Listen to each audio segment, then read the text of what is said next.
Hey, Star Wars fans and Rule the Galaxy fans. It's been a while for some of the voices you're going to It's hear been on a this while. podcast. Been a long time. Shouldn't have left you. Now I don't need to step to. I don't know that one. Oh, come on, man. That's I weren't- 90s. I just know it's been a while since I held my head up high. It's been The song I was Yeah, singing I'm probably never gonna get that out of my head.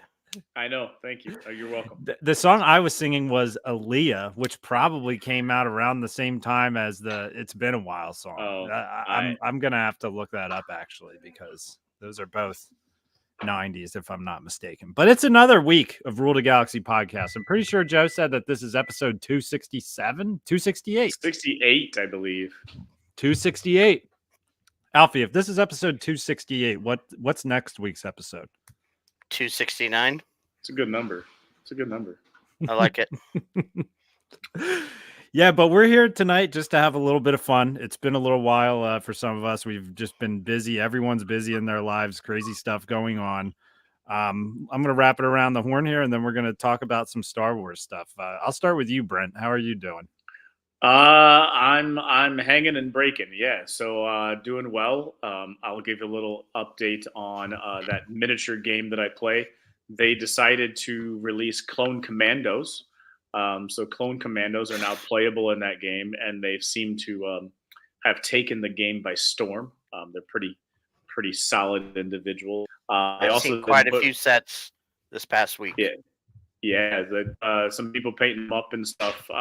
So you can run them as Delta Squad if you want to. So there's a lot of like paint jobs with Scorch and Gregor and was it Frito, whichever the green guy is. I don't know enough about them. And then the other unit that is new is the Range Troopers for the Empire. So they are obviously shooting at range, and they are covered in fur and kind of snowish looking. They have magnetic boots. They do, and mine have like a little magnetic metal look to them. They have a little shimmer and shine.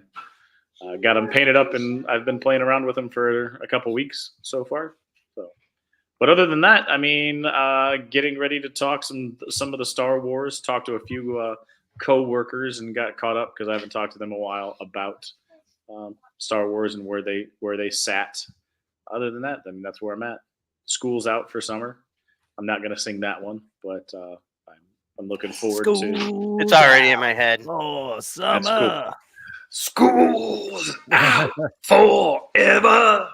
Yeah. So, yeah, got about a couple months before school starts back up, and then life hits you. Gotta love it. You work hard to enjoy that summer. Trust me. I mean, 3 kids in my house is enough for me. I give all the credit in the world to teachers for doing what they do. My wife recently said, you should go into the school to do like a they have like electives. For the grade school where like I can go in and like I guess teach them about some of the stuff I do with like my channel and like the plumbing and everything like that. And I'm just like, I can't speak in front of a classroom of kids. Maybe Why I not? could. Why not? It's no different than what we're doing right now. It's true. I mean, I'm the type of person who will get nervous before anything, and then once I start talking, I'm usually fine. But yeah, I don't know. Maybe I could. Maybe I could teach the younglings a little bit of plumbing skills. I mean, your brother, doesn't he teach us some trades? Yeah, he does. Yeah. He's in an engineering program that he teaches. So maybe I don't know. Take some pointers from Little Doc or Big Doc. Is it Big Brother or Little? He's Big Brother, but I'm bigger than him. So either way, it could work. Gotcha. I hope he hears that too, because he tunes in every now and then. Alfie, what's going on with you?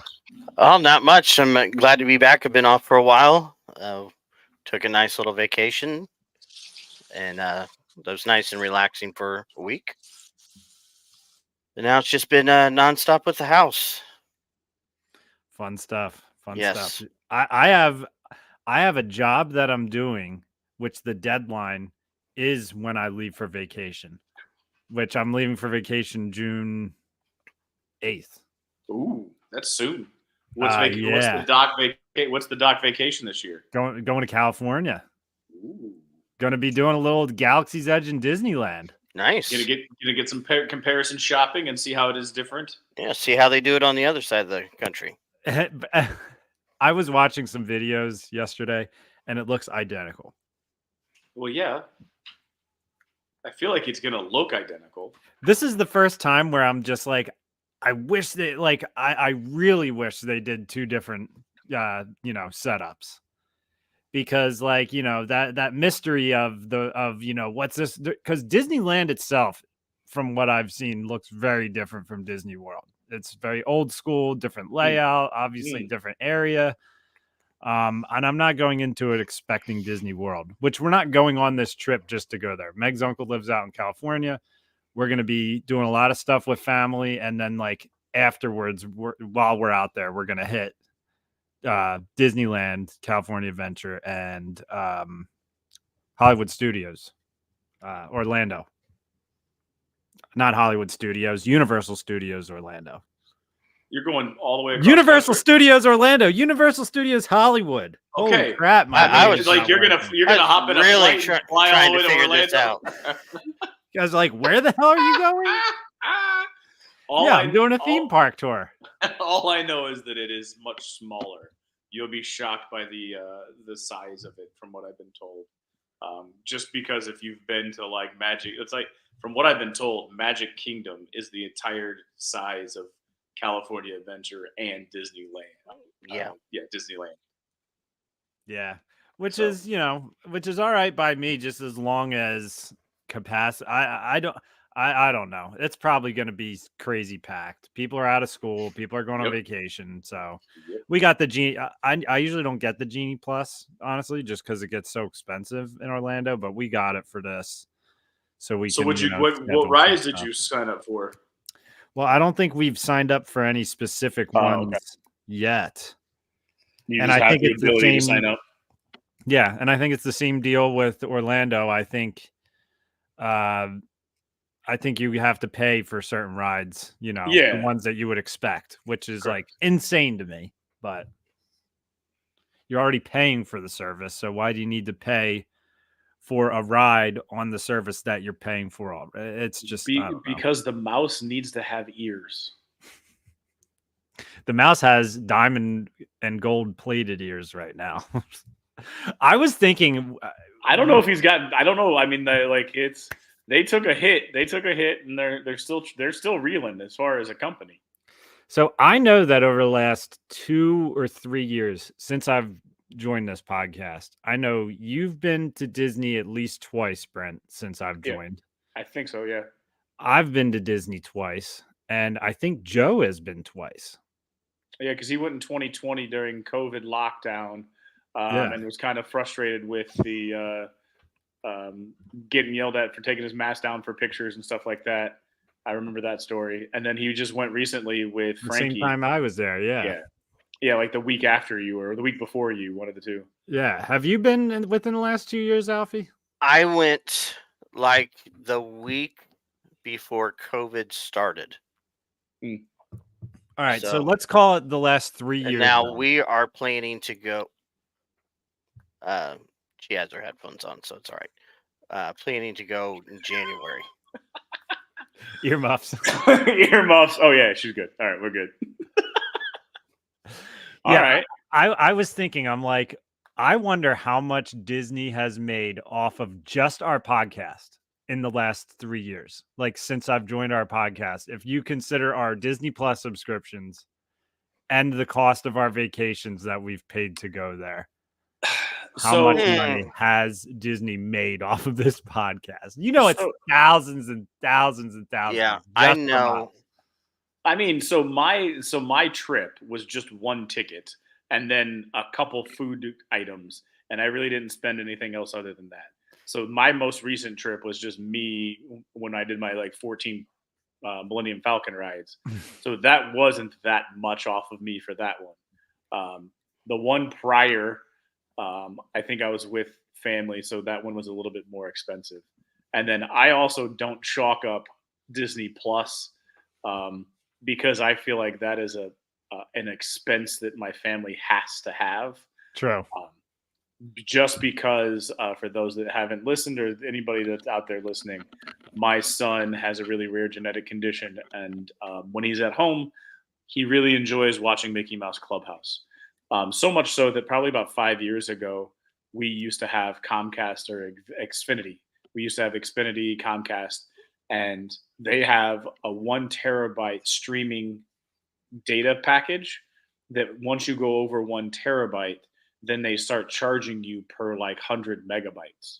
We got a bill that was ungodly outrageous because 1 month my son streamed over like 2 terabytes worth of Mickey Mouse Nice. and Mickey Mouse Clubhouse. I love it.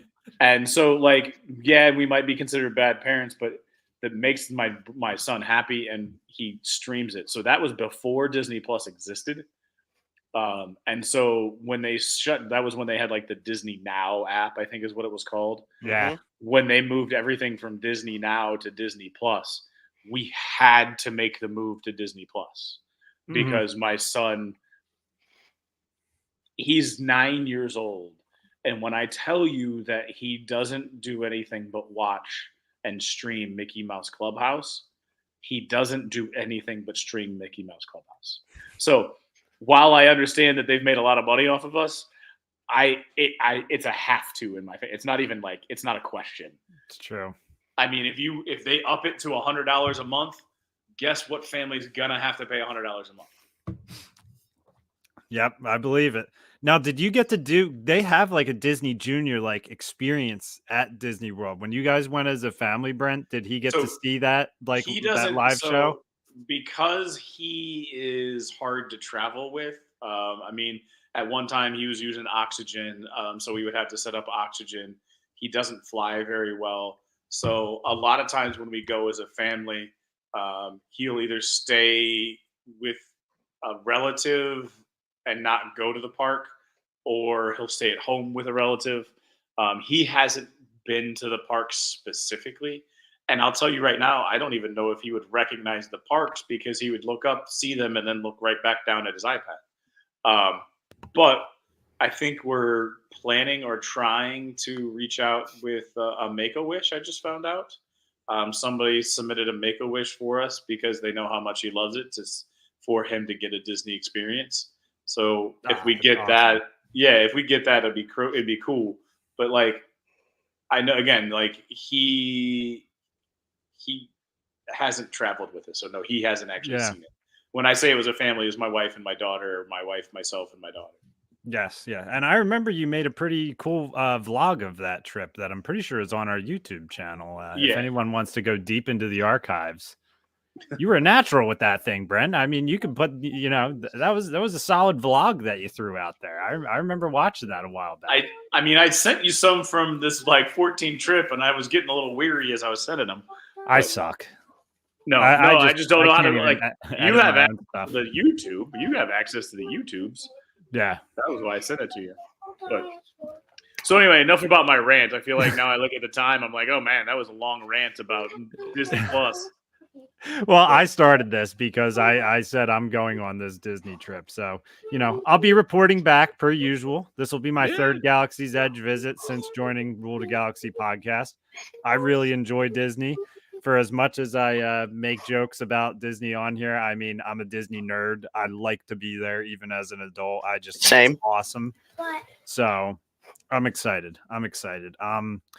In Star Wars news, there's a new show coming out soon, right? Is there? I haven't heard anything about it. Yes, there is. I think it may start next week. Maybe double episode drop. Is it a Lady Gaga song with her "Whips and Chains Excite Me"? Right? Is that Lady Gaga? Whips and Chains Excite Me. I thought that was Rihanna. Is it Rihanna? I don't know. Rihanna. But there is a reference. There's a reason why I say whips and chains excite me, because I mean, with every new show, there seems to be something interesting, and now we have a light whip. What do we call it? What do we like? Is it called a light saber whip? I don't know. I read the books, but honestly, I can't remember because I I don't remember much from those 4 books that I read. Yeah, but you were talking like so. This is even further. Okay, so the books, the timeline on this is always weird, right? So this is Right. or this is all old, This is going to sorry. be the end of the High Republic. Right, but those first books that you read, the first trilogy, the first 3 or 4 Right. were all like I a think couple years before that, like even before this, right? This is the I think tail it's like end. 100 years time difference between like the first book and then this series. Right. So yeah, like it's so the first book was like there was a lot different things going on, but obviously you have the little green frog that's always in everything. Even though all he was mentioned, they really didn't have him in much. They just talked about Yoda a little bit.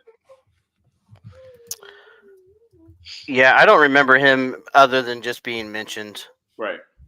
in I know he the was in books that I read.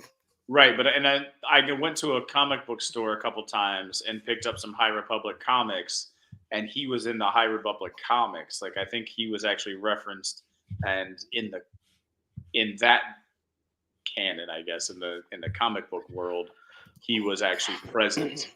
Right, and then he's on the Young Jedi series that's on Disney Plus When is that set?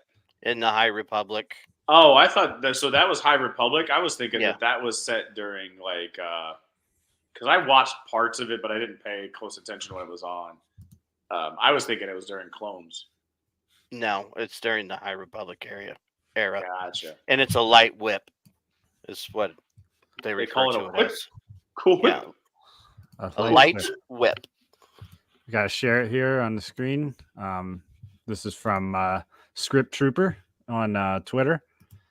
Is this taking lightsaber tech too far? I know it's cool, but like, is it going a little too far with it, or is it just, or should I just shut up and just enjoy the fun that they're having with it? It's existed in Legends, in the EU, in different forms. I think the Sith Witch, hers was more like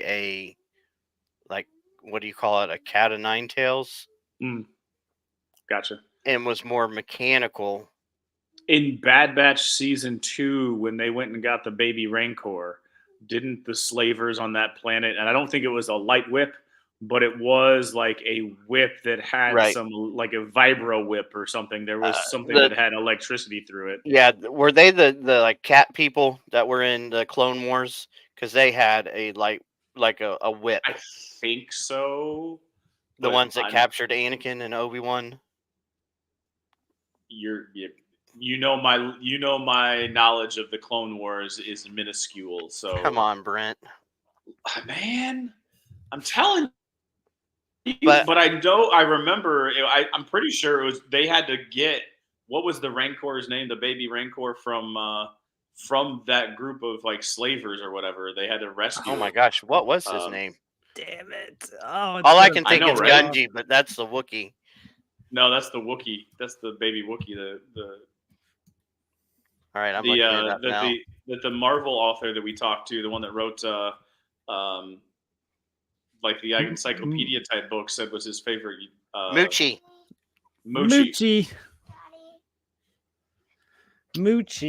Yeah, said it was his favorite lightsaber hilt. I remember that one.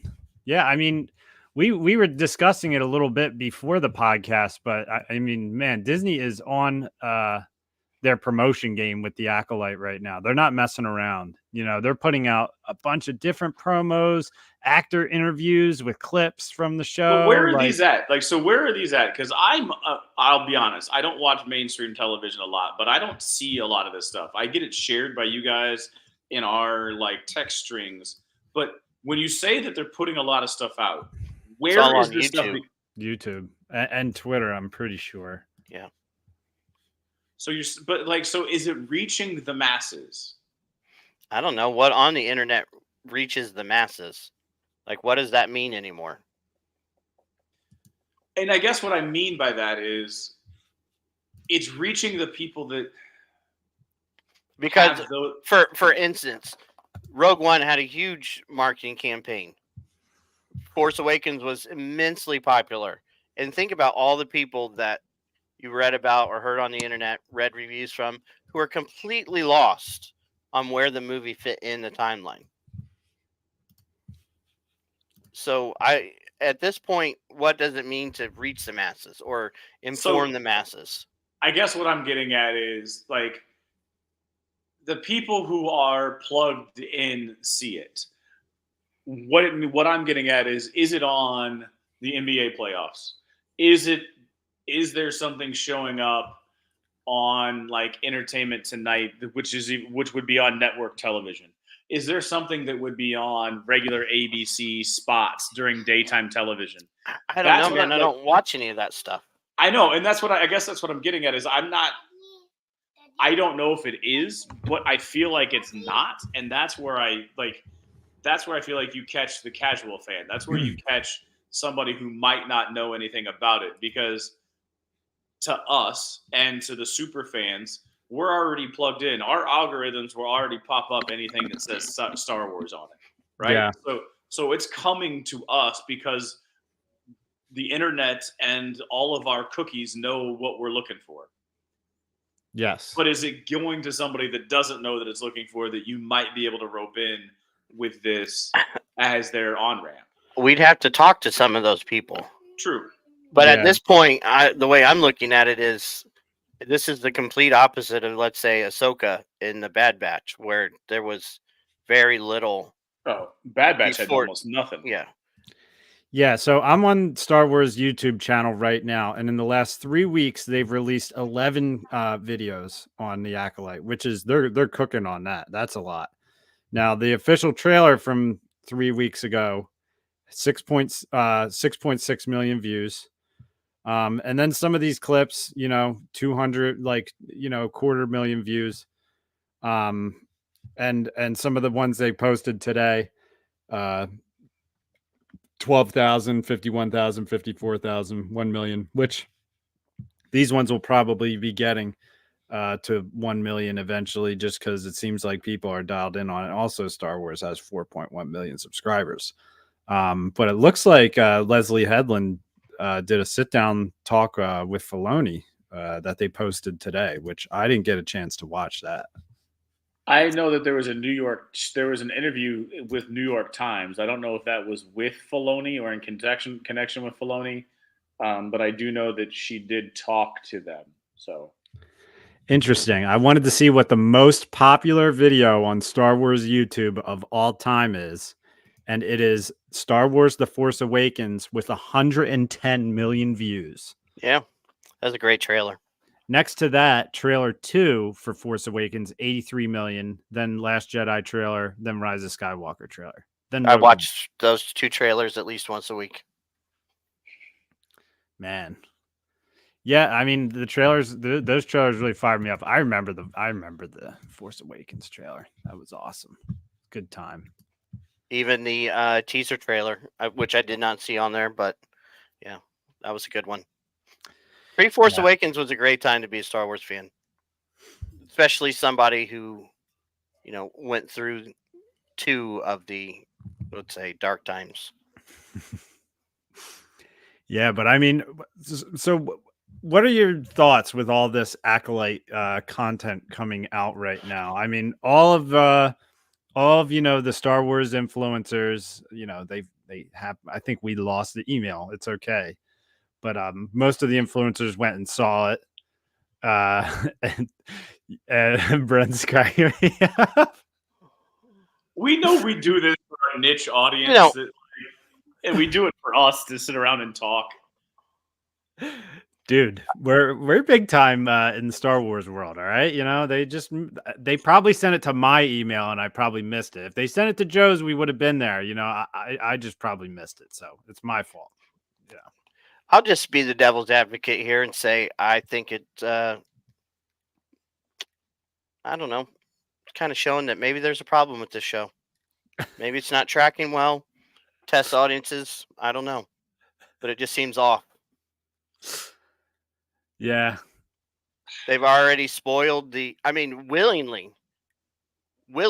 No, we're not talking somebody hacking or, getting a hold of dailies or something like that.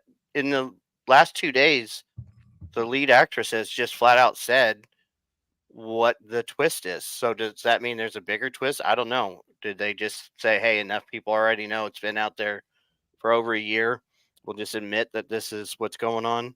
It just seems really odd to me that you're just going to nonchalantly say, oh, yeah, this is what's going on. And obviously, I'm not saying what it is because I don't want to spoil it for somebody who maybe doesn't know. Yeah, but it's But not they like have no problem talking about it. yeah, it's not like Mark Hamill was doing pre Empire Strikes Back interviews, just like yeah, after the big reveal that everyone finds out that Vader's my father and everything, like yeah. So I don't know. And like I said, I'm just being devil's advocate because I've been reading on the past 2 days on Saltier Than Crate. This is what they're saying. All this points to this series is in trouble. Do I buy that? No, not necessarily.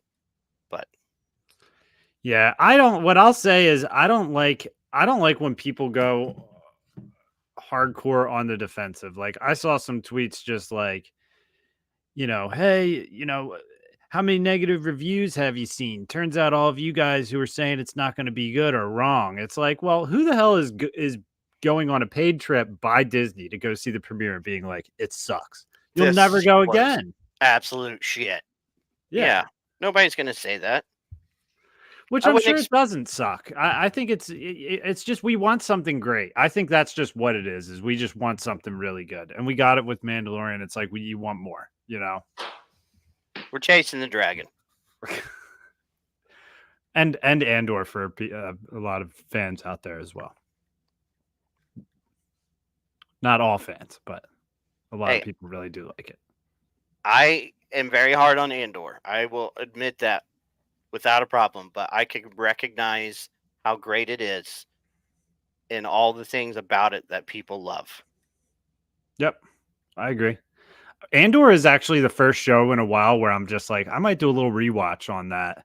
I haven't rewatched a Star Wars show for a while, and I think that might be the one that I'm going to go back to and check it out again. Because, I mean, I love Rogue One, and I really enjoyed Andor while we were watching it. And, I think something's pulling me back because, to do a watch full through and not have to wait, I just want to see kind of what that experience is like. So might be going back a little bit and watching that. Well, I'll let you guys know if that happens, but it probably won't be happening until after this Disney vacation. Yeah, I mean, so did we hit every point on Acolyte so far? Would you say, Brent? What are your thoughts on it? Are you excited about it? We're getting a Wookiee Jedi. So. I know, right? Like, here's the same thing that I say all the time. I'm going to withhold anything that I have to say or my all expectations and withhold it and keep it for am I entertained? And if you can entertain me week to week, then I'm going to enjoy it. Like it's a low bar to set too to entertain me. And I'm not like, I don't nitpick. I don't have to have plots. I don't have to have consistency. I don't have to have connectivity. I want to be entertained. Can you entertain me? We'll see, right? Like it. Yeah, like yeah. Hey, you come at me with the show that's going to paint the Jedi in a negative light and be focused on the dark side. I'm all for it. You got me right there. I'm hoping that it has that side to it, but I don't know if I trust that it's going to be as dark as we want it to be. I feel like we have this proclivity to have the Jedi are good and to try to maintain that good and not go into it with the evil is good idea or that there's another side and to look at it from that side. I don't think it's that evil is good. I think the evil is more interesting. Right, and one of some of the things I like about Andor is I do like seeing the way that the early Empire and a lot of the way that the early ISB was working, and I do find that to be interesting and to see how people get so caught up in they thought they were doing the right thing, but they don't realize what it actually was doing to the rest of the world. But I just have a feeling that while I know it's supposed to have a Sith focus, I don't know if it's going to have the darkness that we want it to have, I guess is where I'm coming from. Yeah. I mean, I'm excited for the characters. I think the guy Saul looks pretty cool. The Jedi Knight in it. He seems like he's almost going to be the Yoda of this series. Okay. I was trying to think. I don't remember names, so I was trying to come up with the guy from the Squid Game. Yeah, okay, that guy. Yeah, he looks like he's going to be a pretty cool character. You know, all of the reviews I'm seeing is like, you know, all the people have seen it, you know, everyone, the common theme is it's a murder mystery, which I do think is kind of cool in Star Wars, you know, that it's going to be almost be detective work. So like Knives Out? There's Jedi getting murdered and they're trying to figure out who's, oh my God, I just got that. Damn it. I let it go. I was leaving you to swing at that one. See, now if I was in charge of casting for Star Wars and Kathleen Kennedy comes up to me and says, we're gonna have a murder mystery Star Wars show called The Acolyte, I'm gonna be like, all right, get I'll be jeez, I would say get Woody Harrelson on the line and Matthew McConaughey. True Detective. Oh, we're going True Detective. Nice work. The original True Detective, which was creepy AF. Yeah. You gotta use the Force, man. That's the thing about this Force. Yeah, imagine Matthew McConaughey as he's like using the Force to rip apart beer cans, sitting there. Yeah, I could see it. But where's the gas mask? Is that the guy from the guy that calls Jabba from when they go to Docking Bay 97 and Tatooine? Is that the gas mask portion of the True Detective? Right? Because wasn't in the first one there was a gas mask piece? Yep. Okay. It's been a while for me since I've watched season 1 too, which was just one of those shows that was just awesome. Like everyone was watching that when it came out. It was like, it was great. I just can't stop thinking of Matthew McConaughey in Jedi garb, like teaching kids the Force. I can't think of him sitting in Jedi garb using the Force to make these little foil creatures dance because he was tearing apart the beer cans in that during those interviews. That's because you think too much, man. You just got to let it flow. Let it flow within you. We need to get now. I know Joey does a good Matthew McConaughey as a Yoda or as we're gonna need to get Joe to relay that message when the Acolyte's out for Joey to make a video of Woody Harrelson and Matthew McConaughey as the detectives in the Acolyte. That would be awesome. So yeah, murder mystery sounds cool. It sounds like it could be entertaining. Obviously, I feel like it's a number of Jedi start disappearing, so Jedi just start popping off because the Acolyte's coming. But again, you say it's got a Sith focus, but it sounds like it's got a Jedi focus, and then the Sith just pops up. And are you going to get are you going to get the second side of the story, or is it going to be told from the Jedi's side of the story? Yeah. Because I'm hoping they tell it from the Sith side of the story. But that's what the Acolyte is. So sure. It would be like a Sith Padawan. Sure, but all the previews that I have seen make me think that because most of them are Jedi heavy, and I think it's probably because they're trying to hide the fact of who because it's a murder mystery, they don't want to reveal who is doing X, Y, or Z. But everything seems to be coming from the Jedi point of view. Or at least there's a lot of Jedi in the images. I'll give you that.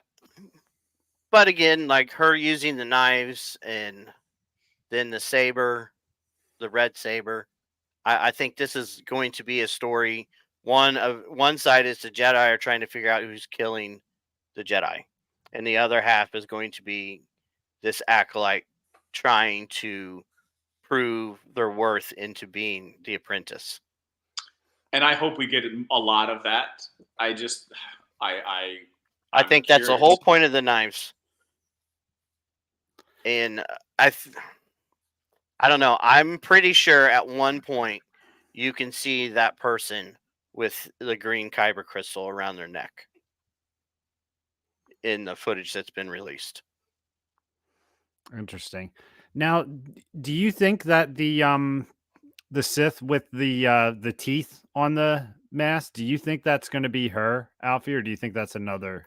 I don't know. That's a really weird scene because it looks like that person is in the forest with the Jedi. Yes.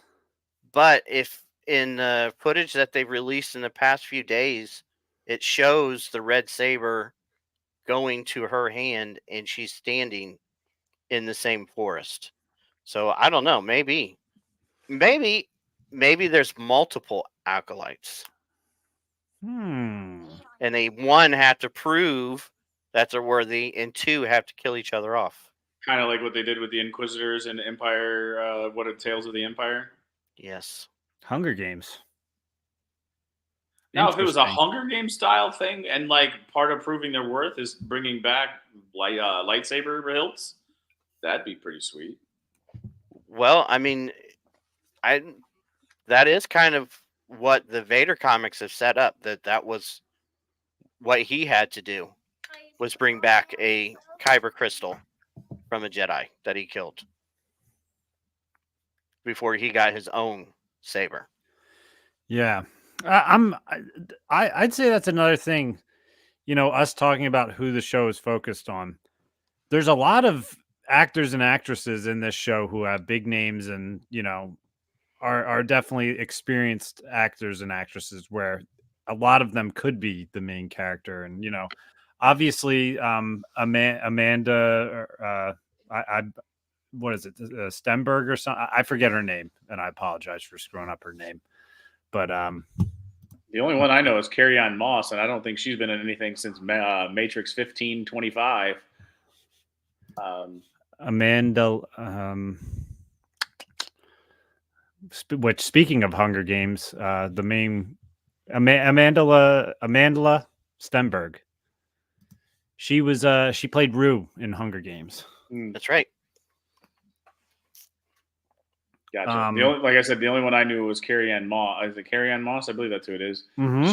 She's the one that showed up in a couple of the previews, and like I said, she had a name probably 20 years ago when Matrix was first dropping, but what was it, 1998? Mm-hmm. Which I just saw something that Back to the Future, so if Back to the Future went from 85 to 55, that would be like us going back to 1994. Oh, damn. Shut your mouth. I would need you guys to change my diaper for me if you did that. Oh, man. Although I was senior in high school. 94, I think it was a freshman. Either that or an eighth grader. One of the two, depending upon what. I probably should have been working towards potty training at that point, though. Lee Jung-jae is the actor who plays Saul, and he is if I'm not mistaken, what is he? Is he a Japanese actor or is he Korean? Do you know that, Alfie? I'm not off the top of my head. I mean, if he was in South Korea, if he was in the Squid Game, then I'm sure he's Korean because I believe that was a Korean show. Yeah, he's definitely a very good actor, and I'm excited to see him in this role. And that's another thing that that was reigned pretty consistent through the post game interviews, that people were very happy with him in that role. Another one is Dean Charles Chapman. He's like an underrated guy who's been in a decent amount of stuff for a young guy. He was in 1917. If you've seen that movie, he was one of the main characters out of the two boys in that, or two guys, I should say. Yeah, there's a lot of. That was a World War I movie, right? Yeah, there's a lot. There's a lot of people in this show, and I mean, I think we're gonna get some Night Sister action too, right? I don't think they're Night Sisters. I mean, again, we're way back in the past, so who knows what they evolve into. But there is a different Force clan of witches in the High Republic, and I'd have to look it up. But whether or not this is them or not, I don't know for certain. We also But get Junis Swotamo back as a Wookiee. Back Yes. Oh yeah. he's going to see some action too. I think one thing that's kind of confusing is trying to piece together in this footage and trailers what is going to be like the current timeline of the series and what is flashbacks. Because there's quite a few shots you can tell are flashbacks by, like the main actor's hair is short, where he's with Carrie Ann Moss in quite a few scenes. So it kind of implies that she was The his master. Right. There's some fight scenes with the Wookiee. I think they may be in the past, and why his character is described as being solitary and obviously living alone. So I would think maybe in the current time of the series, he's the one living in the forest that they go to. All right. Interesting that they show him fighting a Jedi too. Yeah, I mean, all this talk with this show right now is actually getting me pretty fired up for it to come out. I'm pretty excited for this one. I mean, it's hard for me not to be excited about new Star Wars. I get it, I know I just always try to be the opposite opinion, to bring the opposite take. So it seems like I'm very critical, but That's my job, Alfie. yeah, but like you said, you just want to be entertained. I want a little more meat and potatoes. Yeah.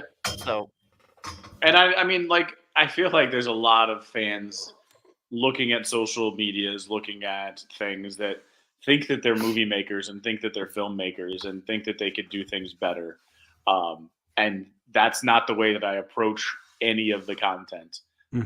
My approach to the content is just do something for me. I'll talk about it, but I don't have to have, like, I don't know, Oscar worthy, Emmy worthy stuff.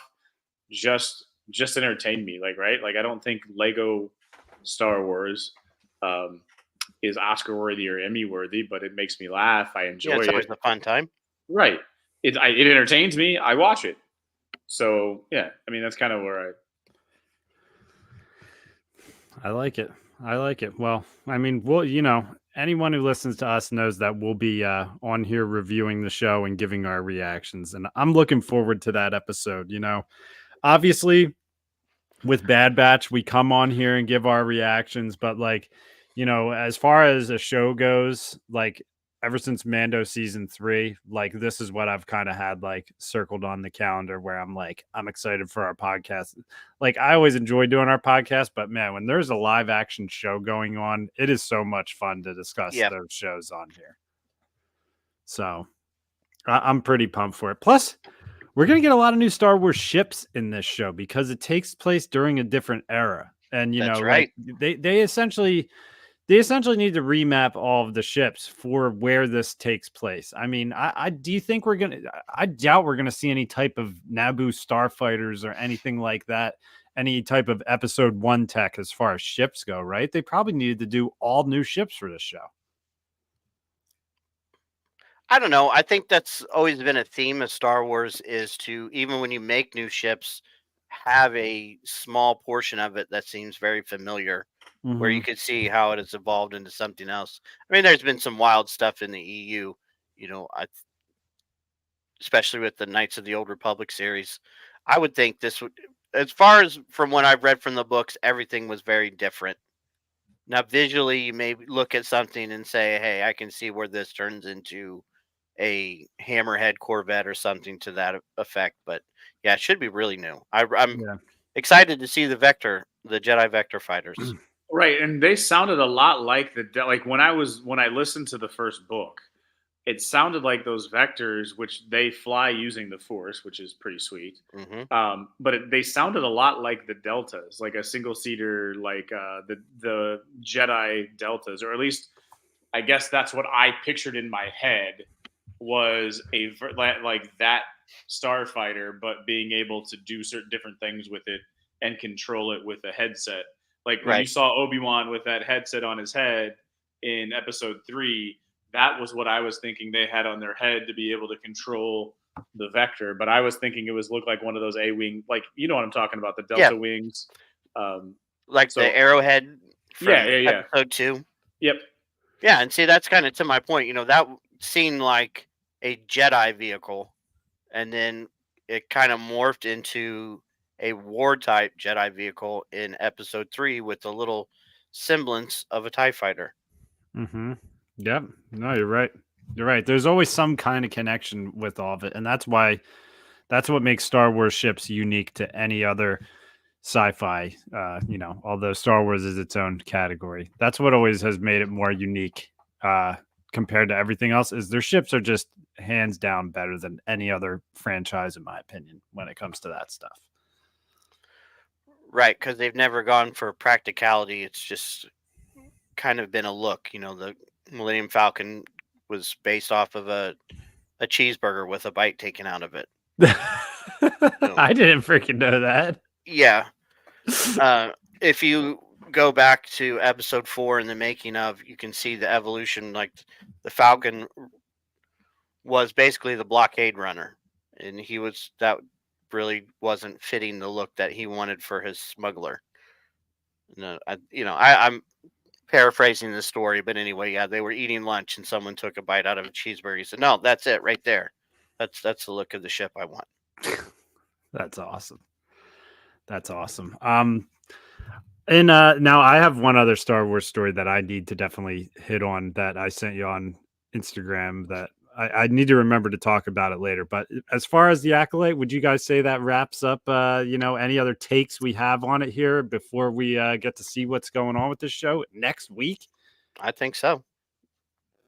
I mean, the show is days away. I'm pretty pumped for it. I might break out the projector for the premiere. I don't know. Wow. We did an outdoor movie night the other night. Watched Homeward Bound with the kids. Oh wow. That's an old one too. God, dude, they were locked in. That's probably 30 years old. Well, maybe just because it was one of my childhood movies. I want to say that probably came out in like 95. Yeah, that's like 30 years ago, D-Doc. Yeah. 29. That is 30 29. years ago. Shit. Hold on real quick. Let me just look this up. 93. God. That is exactly. Yeah. Sheesh. All right. Yeah. I was okay. So here's another one. Just a gee whiz while you're switching topics. Around the World in 80 Days. I was watching it. It had Jackie Chan in it, and it had a couple people, and I was like, "Oh, this is like a really contemporary movie." And then I paused it or whatever because I came home and the nurse was watching it. I paused it. 2004. I was like, "Oh, this is a contemporary. This is like a current movie." No, it was 20 years ago. Yeah. We're old. Yeah. Just have those moments of like, damn, that happened 20 years ago. Yeah, that's how I felt seeing episode 1 in the theater again. Yeah, it's weird. Was that 25, right? That was 25 Yeah. for episode 1. So, Alfie, you haven't talked about it, right? Because you haven't been on. I know D-Doc was looking for another topic, but let's give Alfie a little bit. Yeah. Talk to me about your thoughts on episode 1, Phantom Menace, in the theaters.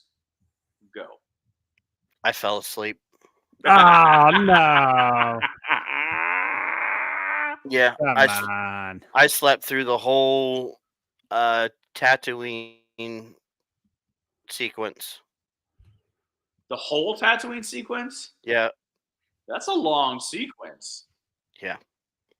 That's like a good, because the pod race itself, Yeah. while it's cool, the pod race is like a good 30 minutes of the movie. Were you dreaming that you were pod racing though? At least, Alfie? No, I wasn't. I'm going to date myself here. I stood in line for tickets like a month before episode 1 came out. I saw it twice the day that it opened. I probably saw it 2 more times during the theatrical run. I bought the VHS the day that it came out and watched it. Same with the DVD, the Blu-ray. I have never connected with this movie. Duel of the Fates is still great. most of it outside of that, I don't know. It's just, it doesn't speak to me at all. Hey man, there's nothing wrong with that, you know. Everyone has their own connections. And you know, it's funny because it's like the opposite for me. When I was in theaters, I was giddy. Like I was sitting there with my son, like, I hope he likes this. You know that feeling Right. when you like tell someone they gotta watch something and you really want them to like it, you know? I was like, man, I know I've shown him clips and everything. I'm like, but we're really watching it here. And did I can't remember? Did little Doc dig it? Oh, I loved it. Yeah, he loved it. I mean, I think I said to you guys in the text. He asked me if Qui-Gon was in heaven when we were Oh, driving that's right. home. That's which, right. He's got a lot of people in heaven, right? Like Cassian. He's seen Cassian and Jin go to heaven. Yes. He's seen Qui-Gon. He's seen Yeah, you're right. He asked me about that after Rogue One too. He's like, Darth they Vader sacrificed themselves. Yes. Now, I will say, after seeing this movie that many times, and I mean, I'm not going to say I didn't enjoy it. It's Star Wars. There's very little in Star Wars that I haven't enjoyed. I just particularly didn't like it. You know, it's just not for me. It's fine. I could see where if you were a younger child and when it came out, you would love it. I did watch a few days ago a reaction video to episode 1, and I have never enjoyed that movie as much as I did watching those two people watch it. They loved like every minute of it from beginning to end. I do. I love episode 1. Episode 1 is one of my favorite Star Wars movies. It's definitely my top 5. And that, and that's great. I don't know. I don't know if it was just the decade of waiting for it, the build up, I don't know. There's just something about it that it just doesn't. And I don't hate anything about it. I don't hate Jake Lloyd or Ahmad Best or anything. They did what was asked of them, and there's people that love that. It just doesn't connect with me. Which is interesting because episode 3, which is in the same era, is probably one of your favorites. Yes, episode 3 is my favorite Star Wars film. Right. Favorite is different than best. No, I got you. I got you. Things. Yeah, I agree with you. I agree with you. By far, my favorite Star Wars film. Right. The whole era is lost on me, right? So I can watch them. I watch them all the time. But see, the other thing is I watch them at night. And so I watch them because I've seen them so many times, my brain can shut off and I can go to sleep. So I watch them to go to sleep. So I will not lie. I did doze in and all on like some of it. I can't even tell you where because I'm so used to going in and out of him when I'm sleeping. So like, but that's because my brain is trained to do that when I'm watching a lot of the Star Wars stuff. Yeah. I don't know. Maybe it's just there's something about the way the dialogue is delivered in that film and the way that it's shot. It feels so much like they're talking to like things that aren't there. One of my biggest things is like, and I think this is why I'm not a huge fan, is I think I said this about episode 3, but you showed me more practical than anything. I feel like it was too much of the toy of the computer animated stuff. However, I love Jar Jar. I will sit here and I'm always been and have always and always will be a Jar Jar apologist, and he was one of the things that I enjoyed about it. However, there's a lot of like, did we really need all sinking and no bother? What you thinking we's in trouble? And I'm not saying like that was really good. I'm not saying the statements were needed, but did we really need to have always a bigger fish? Like that whole sequence, like that just seemed dumb. Did you see the interview with Ahmad Best recently about that scene? That he said they just kept trying to nail the lines in that scene. And that, and I'm paraphrasing right now. This might not be exactly what he said, but I'm pretty sure he said that Ewan McGregor and Liam Neeson kept laughing, and he just like couldn't get the line down without them, cracking up. And he said it was almost out of frustration that he just like yelled something, and they kept it for the scene. I forget what else he yells when they're in the boat, but he was talking about those scenes. it was pretty funny to hear him talking about that. Yeah, I'm not a big fan of episode 2 either. I think the first half of episode 2 really drags. I really like And the blur. it's just not. I really like him surfing blurs in the field, in the meadow. Yeah. I mean, I had the same feeling when I saw episode 2 in the theater as I did when I saw episode 1. I'm just watching it, just going, what the hell is this? Like, I just don't get it. And, that's on me, not necessarily the product. I don't know. Yeah. Now, the second half, when the clones show up, it gets better. But then I don't know that it's enough to save the movie. And I don't even know that it's really better. Yeah. I just think they distract you with the war. Yeah, it's definitely a distraction. I saw a video the other day talking about how Anakin, this is like lore, that Anakin was so enthralled with the Duel of the Fates and how Yes. Obi-Wan won that battle and jumped over Maul to slice him, and that Anakin was asked about that story so many times, and his arrogance to prove that he was better to Obi-Wan does the same exact move to kill him, and doesn't work. That's crazy, man. That's pretty cool. That's like good writing.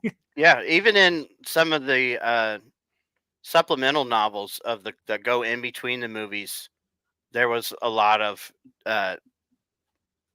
dialogue about how the Jedi looked down on his insistence to train with a lightsaber and to master it. Because at that, and I understand it's not canon anymore. I get that, but they were books written with the intent to fill in gaps of the movies. So I think some points are still relevant, especially that the Jedi didn't necessarily train, other than basic defense with lightsabers. Interesting. Yeah.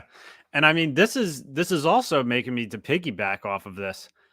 George Lucas was recently doing a bunch of interviews at the what is it? The Cannes? I don't know. Film Festival? Cannes? Cannes? Is that how you pronounce it? I don't know.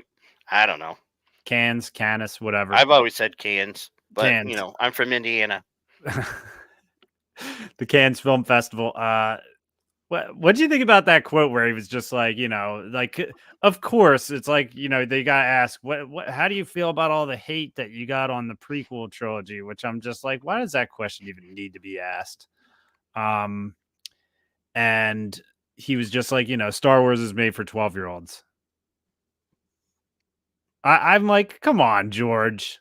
It's not just made for 12-year-olds. No. Like, that's why I'm like, why do you gotta like, it's a very complicated. Star Wars is a very complicated thing that you see totally differently as an adult because there's so many adult themes to it. That's why it's not just a movie for 12-year-olds. That's like selling yourself so short of what you've created. I don't know why he says that. It bothers me when he says that. It doesn't bother me because I like going back to being a 12-year-old. It's both though. That's the thing, is it's like, I feel like the way he says it is, it's just like, oh, well, this is a movie it's not an adult movie. It's for 12-year-olds. I don't necessarily think that you created the duel on Mustafar and, the near death of Anakin with 12-year-olds in mind. I think that was a little extreme. Or all of the Senate negotiations. So, hold on. So like, he set up Vader, who was already half dead and turned into a machine, in the original trilogies in 77 for a 6 to 12-year-old audience as well. So he had to pay off on that story. Now, the burning him alive, that's a little bit of an extreme visual. But like, he had to follow through on, he's more machine now than man, twisted and evil. He had to pay off on that line because he'd already built that line. And those movies were built for 9, 10, 11, 12 to 14-year-olds when they built the original trilogy, because he says the same thing about the original trilogy. Yeah. I agree with that statement, but yeah, I don't buy into it wholeheartedly. I just And don't think it there's needs one to thing be. I got to say about the hate for the prequel trilogy. I never really quite got the hate, but then again, I had to respect it because you have to think at this time, not many people had the internet in their home. People So going out of their you way. had to go somewhere with this composed in your mind, access the internet, post it, then go back to see if somebody responded to it. I mean, it was an actual process. So for people to hate something that much, you kind of have to say, "Wow, I mean, Gotta respect it a little bit. yeah, hats off to you."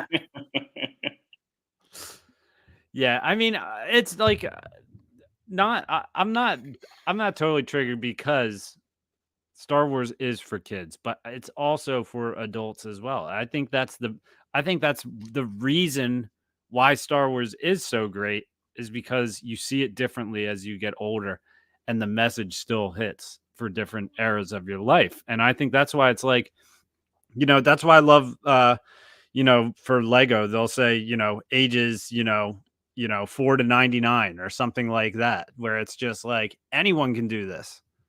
Unless It, you're it 100. yeah, unless you're 100, then yeah, you're shit out of luck, buddy. You actually get denied at the Target checkout. They'll ID you. Like But that, like that scene in Ted with Liam Neeson and the tricks. I don't remember that. You don't remember that when he goes to the checkout and asks if he'll get in trouble buying them as an adult because it says they're just for kids? No? Okay. Don't remember. I gotta watch that. That's one That's- that I've watched like once when it was Just look up that one scene. It's worth it. Yeah. I don't want to sound like I'm too upset about George because I love George, but Hey, come on. I just think that, yeah, it is for 12-year-olds. That's okay. Like, why do we have to sit here and like, I don't. I'm a 44-year-old man, but I'm also a 12-year-old. Like, it's okay for me to be 12. Yeah. I'm just also. It's like George I doesn't. couldn't shop at Toys R Us if they still existed because I don't want to grow up. Revenge of the Sith was PG-13. It's not for 12-year-olds. 13-year-olds. Well, I mean, when you char a dude from lava, it pretty gruesome. And when you kill younglings, One thing. Go ahead, Alfie. That was one thing that I was down about leaving the theater after seeing Episode 2 for the first time. Was the fact that they showed the younglings in the Jedi Temple. So I immediately had the realization that, damn, all those kids have to die in the next movie. Damn. I mean, I didn't have it then, but I also thought that their scene was a little like pointless. Don't they use Obi-Wan as like doesn't? Well, like Obi-Wan is like lesson? It says that the gravity field exists, but the star systems are right. Somebody erased it from the databanks. Well, yeah. Like, I mean, if all the signature remains, like, why does it take the mind of a youngling is good? That's whatever also the hell Yoda says. That's also the theme of the prequels. I guess you're right. I mean, which is why you like it, right? Is because it is showing how Obi-Wan says in the next line, well, that can't happen. You can't erase something from the archives. So that thought never even crossed his mind. At that point, Nor Jocasta News, and it happened right underneath her watch. Exactly. Because she knew everything. Gotta love it. If it's not here, it doesn't exist. Another thing that I feel like doesn't get discussed enough, that I always think every time I rewatch Episode 1, and I'm going back again here. We're just staying in the prequel era right now.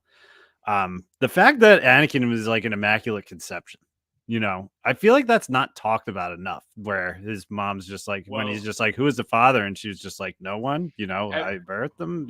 He's born of the Force. Well, do you know the other alternative? What is it? EU version of? Yes. All right, Alfie. I know you do. I didn't know if D-Doc had heard it. And I will be honest with you, D-Doc. I only heard it because of Alfie and Joe. and what they shared with me prior to you being on, because some of our early episodes before you got on, maybe when you were still a listener, we did like watches and watch alongs of the movies and recaps of the movies.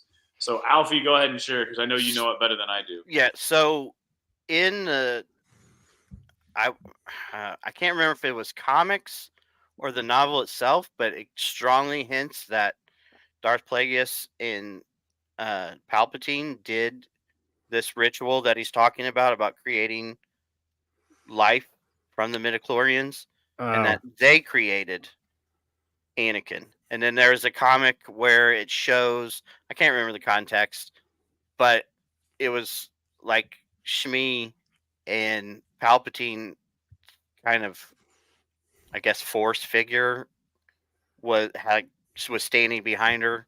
I can't remember if he had his arms around her or but it was kind of hinting that they created Anakin. And I could be wrong, but I'm pretty sure that there were lines cut from the movie where he explained that.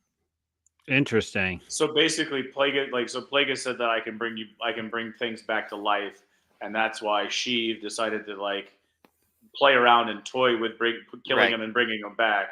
And in the process of doing that one time, something happened where they did something evil, and the Force created something good. Is another story that I heard. Right. I think it was strongly hinted at in the Revenge of the Sith novelization. I can't remember if it was exact, but I think that dialogue that was cut from the movie still remained in the novel. Interesting. Yeah, I mean that's why the Plagueis movie would be so freaking awesome. Yeah, but it wasn't in the Plagueis book. I know. So But this is added like I into the read like Plagueis at that book. point I had read the Plagueis book, but I hadn't heard that theory that like Palpatine created, or like because of the Force and messing with the Force created Anakin. I have a business card holder that has a pen in it, and it's got a quote from Han Solo on it. And I just keep looking at this, sitting here and thinking about the cheeseburger. This ever since Alfie's Now said you see that, you're like, yeah, this does look like a cheeseburger with the bite taken out of it. I can see it. The pen is pretty cool too. The pen says, sometimes I even impress myself on it. I really do like the Immaculate Conception in the prequels. I think it really showcases the Jedi in how I'm not going to say, it's kind of, I don't know. I'm not even going to get into that. But basically, episode 1, they're presented with their prophecy and they say, nah, we're going to find excuses not to go with it until they basically can't say no.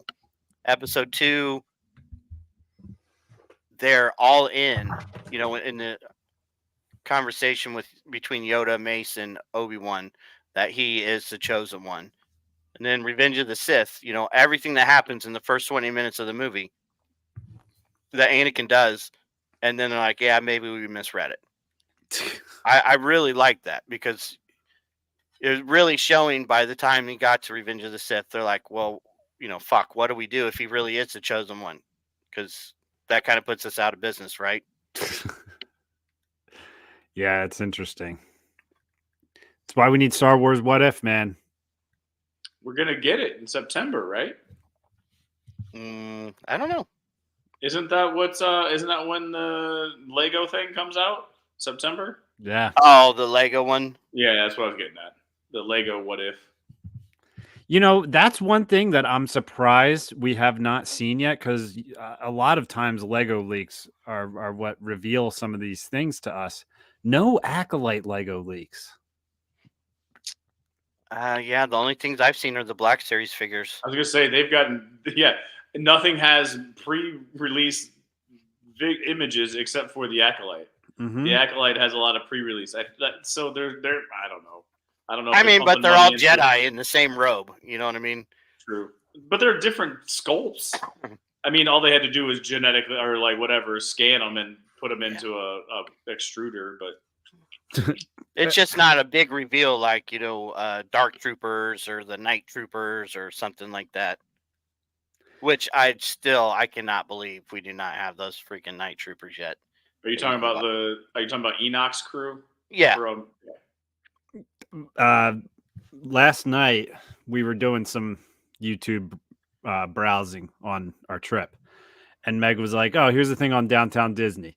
She just throws it on. She's a terrible, no offense to my wife, but she's terrible at YouTube browsing. I'm like, I know how to find what I want on YouTube. And like, she'll just like look up like Disneyland and then just start watching videos on stuff. No offense. I know she's never listens to our podcast. Say what? The guy she clicks on, he's just like, "What's up, guys? We're in downtown Disney here in Disneyland." He's like, "We're gonna go check out some stores." He's like, "First thing we're gonna do is go to Star Wars Cargo Bay or not Cargo Bay. I forget. Either way, it was the Star Wars store in downtown Disney down there." And this is a recent video. This guy went into all the details of all the He spent like more than 50% of the video just on the Star Wars stuff in their stores, dude. There are so many Black Series Clone Trooper helmets there, all different colors, and they're in the Black Series boxes. They had Mace Windu with a Clone Trooper 2-pack. I'd buy that the second I saw it. I gotta admit, like, Well, you can buy that. I know, but there's something about seeing them Find it. stocked in rows in the store. They had You put Captain Rex. They had you put it on a shelf. I'm going to buy it. You know, my favorite store is always the Disney store at the Orlando airport because they always have something that's interesting to look at. And You're right. I always take pictures from you. It's my favorite. It's my favorite store. You're right, Joe. Joe's gonna get in trouble right there. Like Joe's riding that razor's edge. Hey, he made a big sale. Joe's feeling hot That's right true. now. He's feeling got a new client or whatever. Joe's on fire. You know, he can say what he wants in those comments. Do you think he drove home like Tom Cruise and Jerry Maguire? You know, blasting, free falling, smacking the ceiling of his car. I love it. Or Tom Cruise with Top Gun. Yep. Or the dude in the Big Lebowski. That's another. The dude abides. Shomer Shabbos. Shomer Shabbos. The funniest thing though was it naturally came out while we were watching this. I'm sitting there watching the video and I say to Meg, I'm like, "How are we gonna get all of our stuff? How are we gonna get all this stuff home from California?" And she was like, "What I can tell stuff?" you how you do that.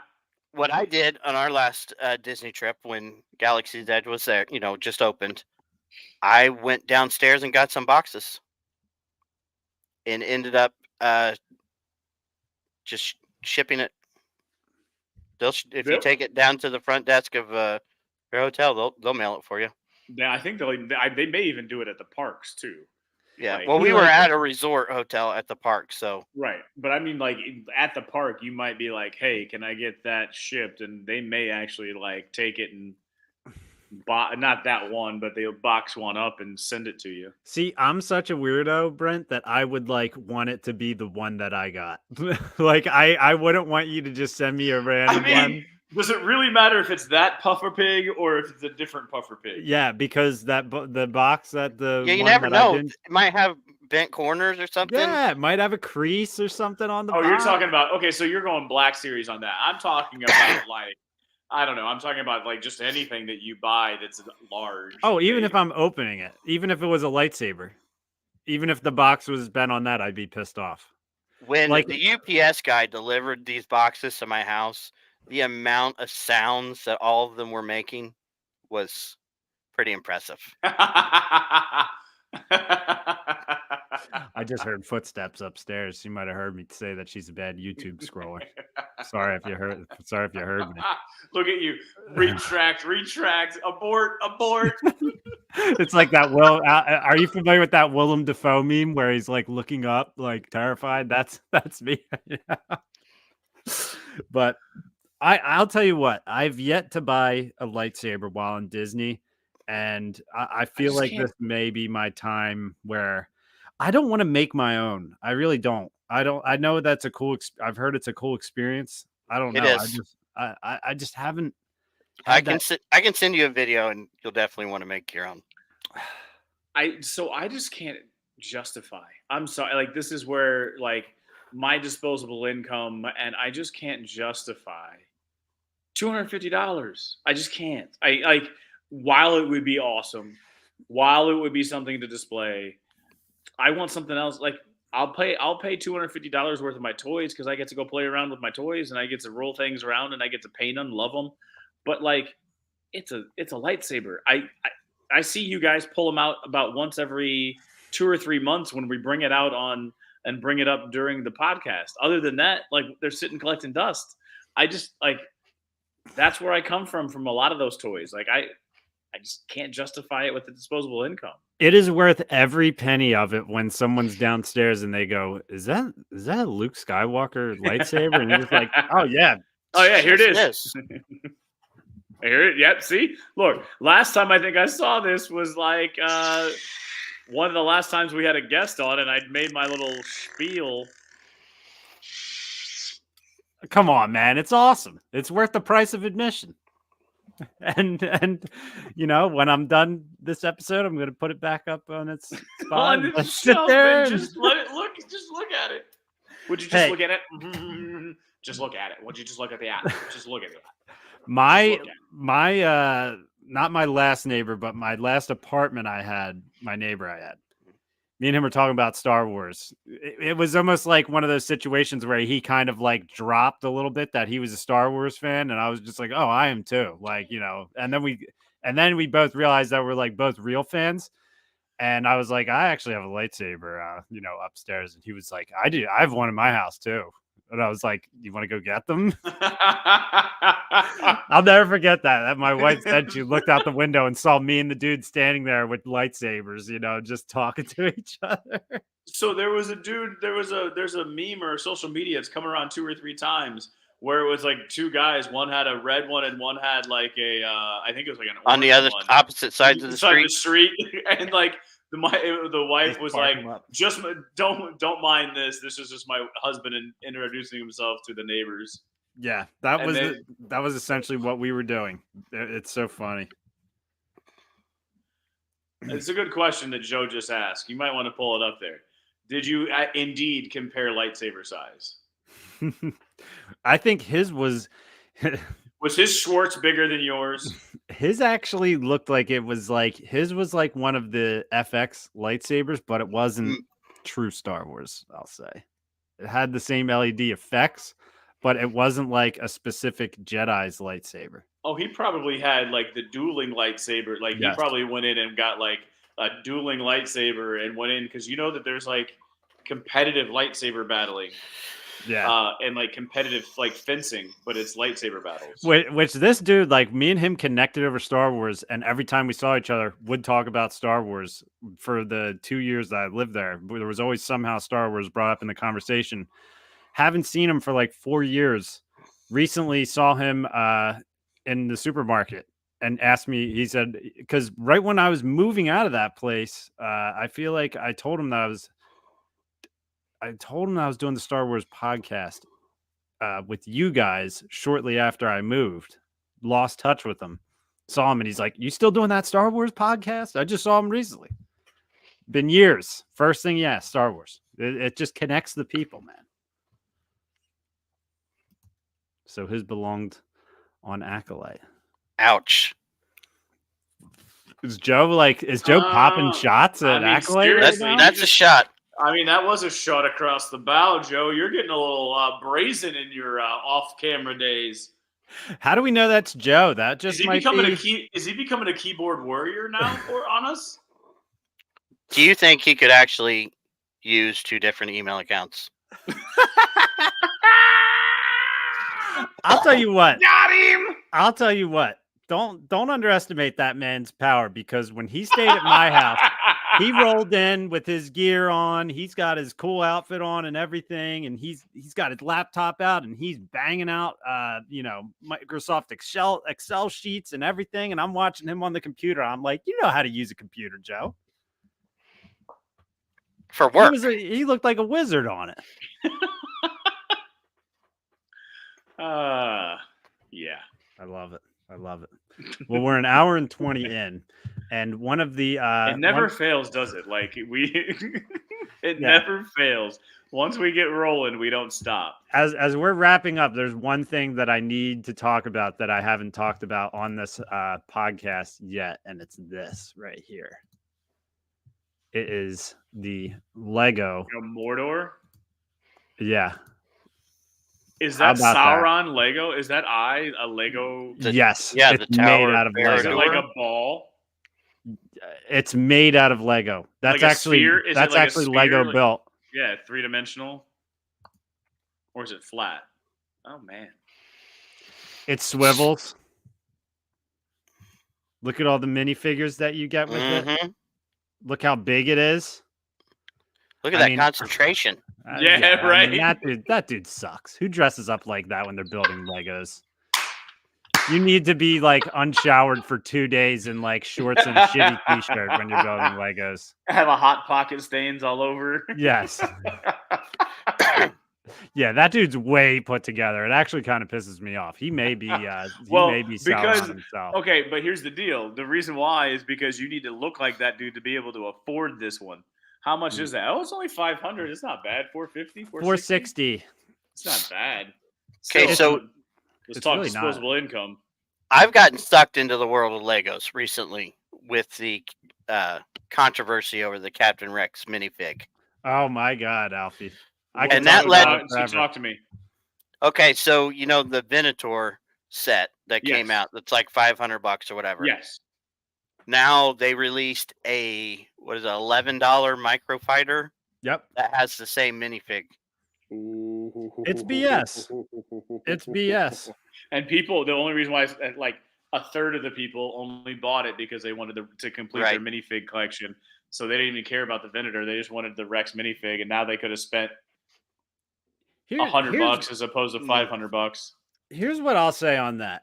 They cared about the Venator, but also when you are told, Alfie, do you ever watch M&R Productions? His name is Ryan. No.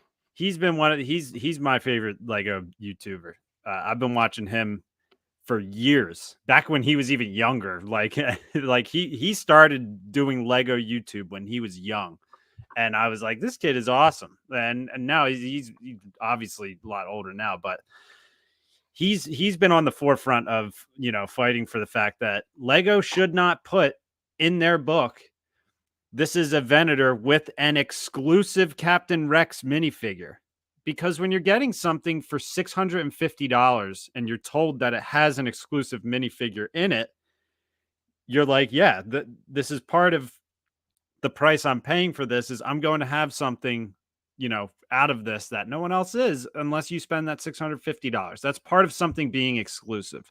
Now, do I think that people should be able to get a Captain Rex figure? Yeah, probably.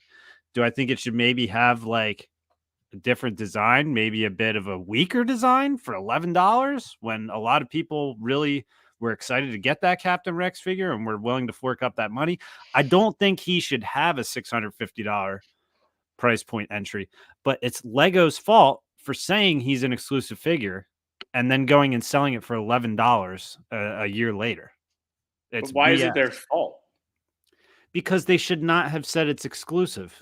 Like, imagine what am I trying to think? Imagine you're at like people who take this stuff seriously, like sports cards. Say you're at a convention and like some like sports card guy is just like, this is an exclusive sports card that's only being sold at this convention, and you're like, I'm gonna buy it. And then a year later, you find out that they're selling the exact same card and it's going to totally devalue the one that you bought when you were told it's exclusive. You were lied to, essentially. Like the Ken Griffey Jr. card that basically ruined all baseball cards. Maybe. Ken- I don't know Ken that Griffey- story, actually. But The Ken Griffey rookie, the upper deck Ken Griffey rookie card was like supposed to be the card, but they made like umpteen million of them, but they were supposed to be exclusive rookie cards. yeah, like, for example, I have this Mando figure that came with the N1 Starfighter. This is that figure. I have this Mando minifigure that came with the it came with the Interceptor. This came with the Interceptor and the Fang Fighter. And this one is considerably better than this one, but I still have 2 Mando figures. I still have this one, which this set cost more than that one, which the Darksaber kind of stinks on this, in my opinion. There is another Mando figure that comes with the Razor Crest that is a much higher price point. That is the only set that comes with, if I'm not mistaken. So, and I'm pretty sure it was said that it was exclusive, and that's all that they've made it for. I mean, Lego has these molds, and I love Lego too, by the way. Again, I criticize Disney, I criticize Lego, and they get a shit ton of my money because I love a lot of the stuff that they do. But it doesn't mean that they're beyond criticism.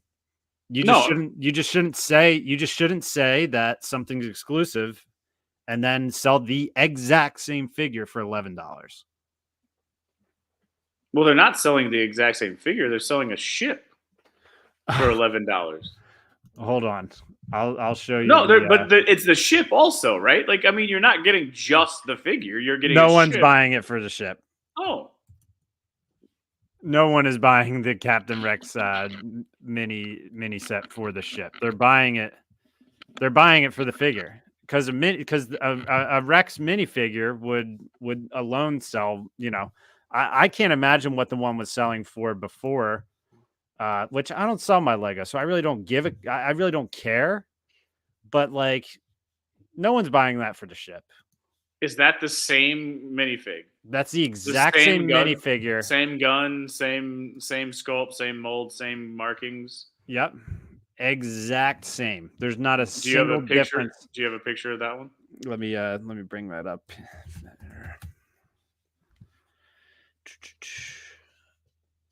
Which, like, the Venator only came with 2 minifigs too, so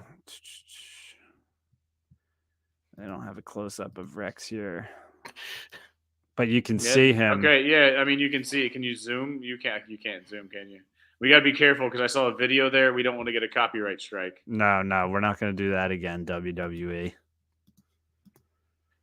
But either way, it said that it came. Oh, maybe if I scroll down a little bit here. Display features, Captain Rex.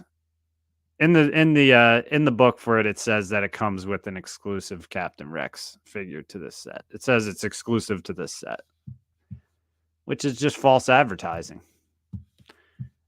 I mean, Lego. I don't get me wrong. I'm gonna buy that Captain Rex $11 set when I see it, but I understand why the people who bought the $650 thing feel some type of way about it.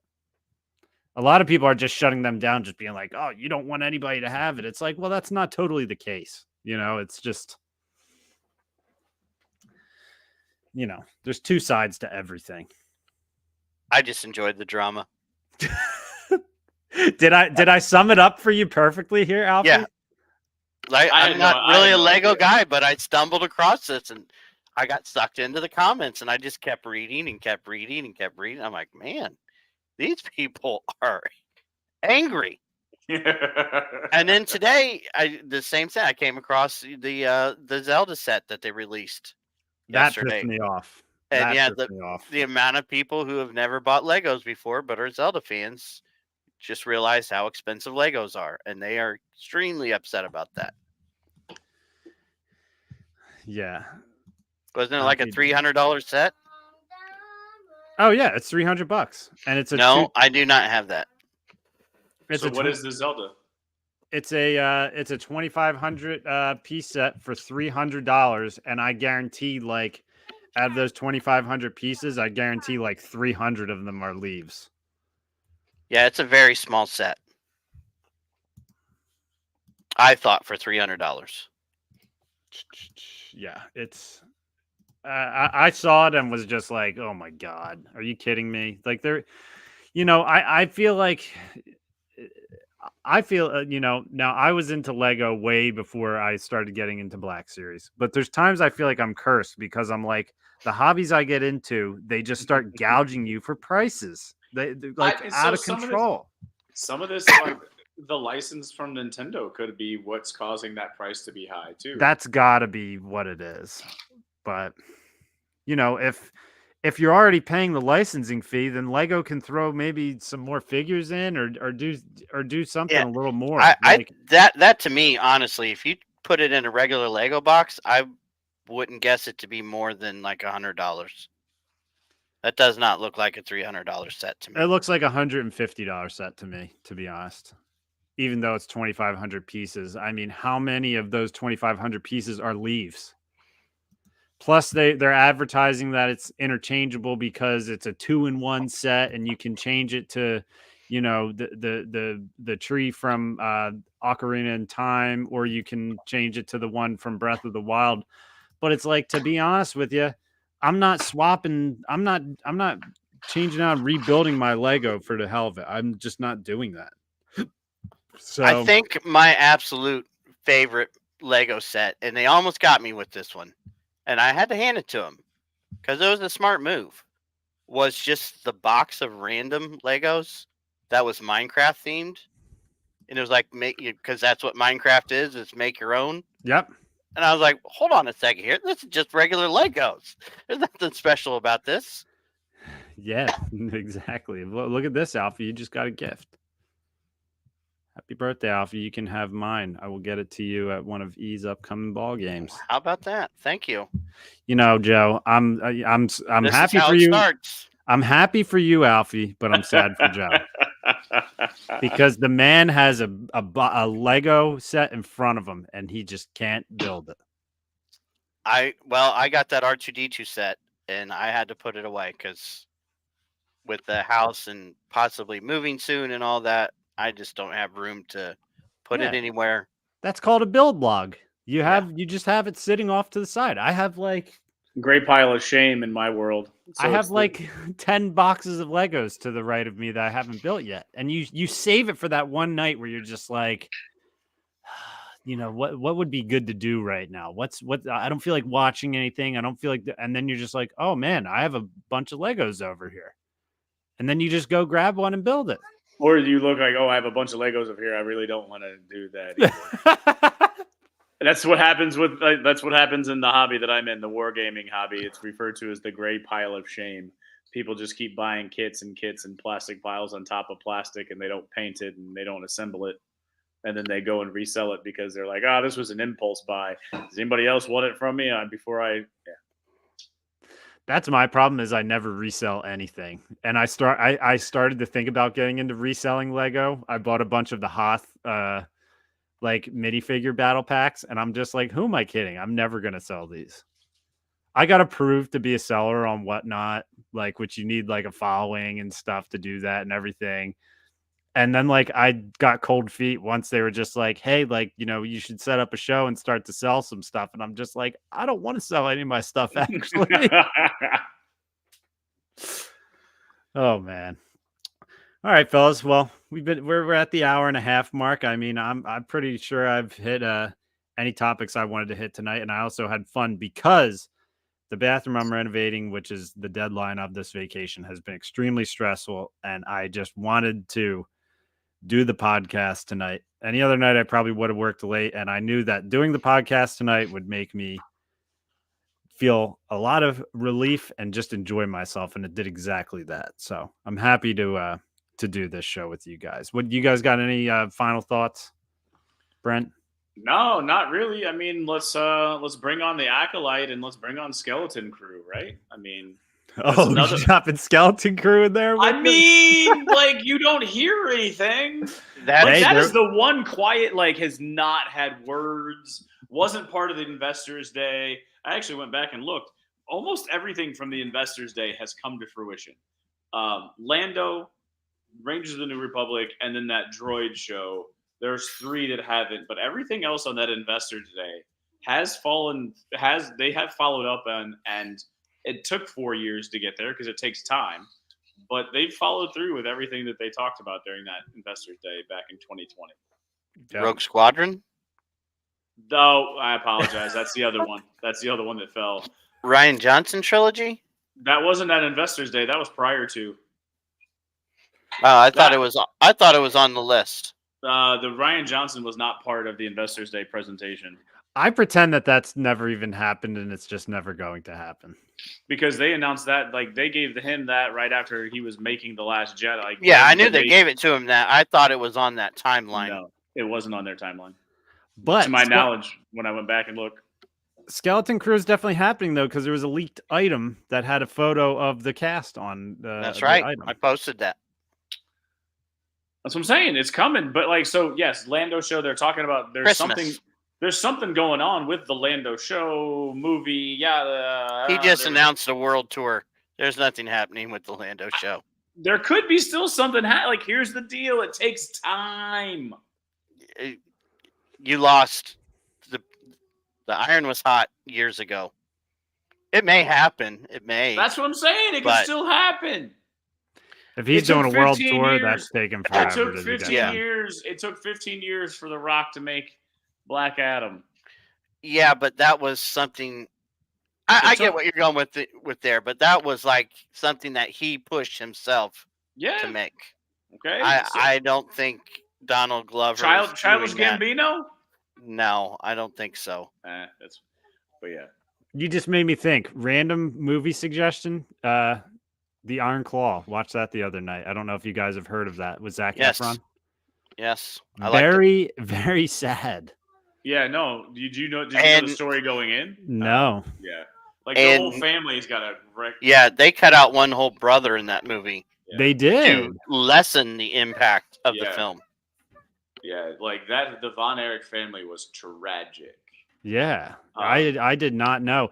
I thought maybe something as I was watching it, because one of my buddies said it was pretty sad, and I'm just like, I was like, maybe something happens to one of his brothers, and then no, like pretty much all of them. So if you have ever heard, do you have Viceland or Vice TV channel, the channel Vice? I think I might. You might be able to find them online because you can find some of them. There's a series called, if you're a wrestling fan, there's a series on Vice called The Dark Side of the Ring. And it's all bad stories about people. And one of them is on the Von Erich family.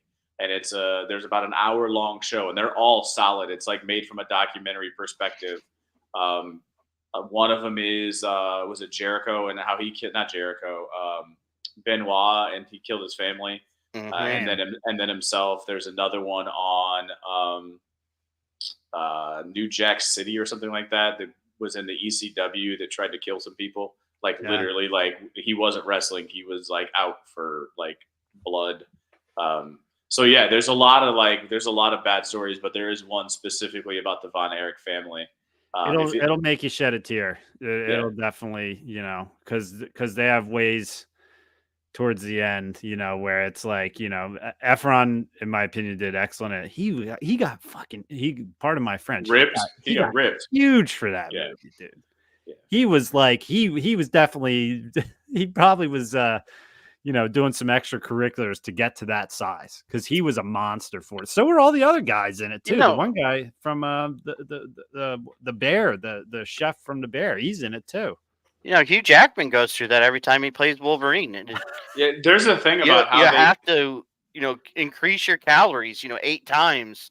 And work out. And the other thing too is what they talk about. Both of them were talking about it, and I was watching. I was like on Graham Norton and another show where they talked about how they showed their muscles, and basically what they have to do is they get the pump on, they get that, and then right before they get to film those scenes, they start to dehydrate themselves for 3 to 4 days. They don't drink a lick of water, and they are dehydrated essentially for like 3 days, and their skin becomes paper thin. And that's when they get all of that definition to show. But like the way both of them talked about, like you smell water, like your theme, like you can see people, they got water. They got water. Like that is crazy. But they both talked about basically doing and going through the same thing to show the muscles and how it popped. If you look at it, it's pretty cool. Have you ever watched the behind the scenes on 300? How those guys worked out to rip their bodies? Look that up on YouTube. It is insane what those guys went through to transform their bodies for that movie. Did you guys see the popcorn bucket for Deadpool Wolverine? Yes. And all of it is a direct Deadpool, not like shot at the Dune bucket. I thought it was at the bottom. That's just a different angle. Oh, okay. Yeah, that's the popcorn bucket though. Is a nice Wolverine. It's a nice Wolverine head sculpt. Anyone on YouTube who's watching us can see this lovely head sculpt, and you grabbed a popcorn out of the mouth. It's a good one. Yeah, but Iron Claw, that's my random movie of the week. Watch it and be prepared to cry, especially if you have kids too. Because And Efron. if you're a wrestling fan, go watch The Dark Side of the Ring. It's a fantastic series. I'll have to check those out. It's 3 or 4 seasons long. It's amazing. The Montreal screw job was one of them. It was a whole thing about the Montreal screw job. Owen Hart falling down, and that story was one of them. Yeah. Yeah, and I mean, we watched the 30 on 30 on Ric Flair. That was really good. Woo! Ric Flair's in the Iron Claw movie. Yeah, I thought the guy who played him did a pretty solid job as well. Honestly, he had the strut down pretty good. Yeah. There's one line in it when we've already spoiled Iron Claw if you haven't seen it. It's been out for over a year. That's right. There's one line though at the end of it where Zac Efron's boys are just playing with each other, and he's just sitting there watching them, and he's crying, and they're like, "Why are you crying, Dad?" And he's like, "Because I used to have brothers, and all of his brothers died." He was like, he was like, at least how he's portrayed in the movie, very good guy, and all this shit happened in his family, and it's like, I mean, Dad was and nuts. the dad just, after their first brother died, he's just like, all right, like, which one of you guys is going to get the belt now? Like, we're going to flip a coin on it, and that's just what he did. The other brother who wanted nothing to do with wrestling, he forced him into it too, just because they needed to have the belt in the family. Yeah. Like, it's crazy. Even the one who had like the bone disease, to where he never should have even attempted it. Exactly. Yeah. And he got hurt. It was a tough watch, but it's a good one, and it's worth seeing for the job that the actors do in it. Happy birthday! You can have mine. Okay, never mind. I already read that comment. I'm behind on Joe's. I'm behind on Joe's comments here. Love you guys. Thanks for being the best part of Rule of the Galaxy. See you next week, Joe. We got a big show. Yeah, Acolyte show, which will be right before my vacation. Will we have a guest next week? Or are we going to do a watch party? I don't know. I think we might have a guest. I don't know. He's got one. So it's in 2 weeks. Kelly Now and Clayton Sandell, the authors of Return of the Jedi Visual Archive. Yeah, we could do a watch. We could do an Acolyte watch. So stay tuned, Rule of the Galaxy fans. We'll be discussing. And we tried to end like 30 minutes ago. We're still going. Yes. Alfie, you got any final thoughts? Because I know I hit Brent's and then I sidetracked this, and I'm like you. It was great to do this tonight, man. This stress of financing and going through banks and all this crap, I'm overly stressed about it. So it was a nice relief. Absolutely. It's the best part about this podcast is not only the people we've met through doing it, but just being able to do it and just have fun BSing and talking a little Star Wars and anything else in between. It's the best. So from me, from Brent, from Alfie, chapter 268, Rule of the Galaxy podcast. As Joe said in the comments, 2 weeks from now, we got Kelly No and Clayton Sandell. Knox, he made a mistake. We've got Kelly Knox. Clayton Sandell, authors of Return of the Jedi Visual Archive by Insight Editions. They're coming up in 2 weeks. We've got Acolyte next week. We're about to be cooking some banger Rule of the Galaxy podcast episodes. Acolyte coming. It's going to be a great show. Gonna have that W Riz. We're going to be firing it up. Shake that Giat. You guys know where we're at. Follow us, subscribe. We love you guys. Until the next time, may the force be. We got to